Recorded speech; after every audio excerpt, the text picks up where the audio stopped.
Hey everybody, welcome to my channel once again. If you haven't subscribed to my channel, please hit the subscribe button right now. I created a Telegram channel. I put the link in the description so that if you have any questions, you can easily hit the group link to the channel.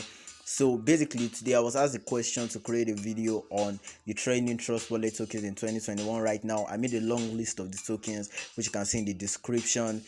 For those of you that don't know how to add these tokens in your trust wallet, I'm just going to be showing you right now. So basically the first thing you do is click on the top right hand corner of your screen. Then you're going to see search tokens. Then you're just going to pick one of the tokens that I put in the descriptions. In this video we are going to be using the SNS trust wallet token. So you just paste the address in the search tokens and automatically the SNS token is going to come out. Then you're just gonna check it.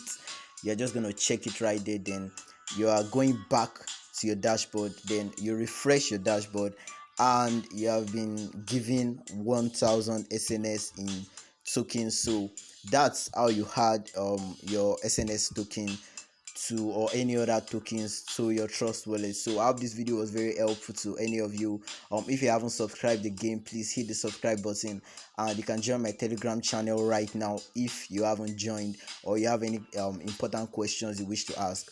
Thanks for watching.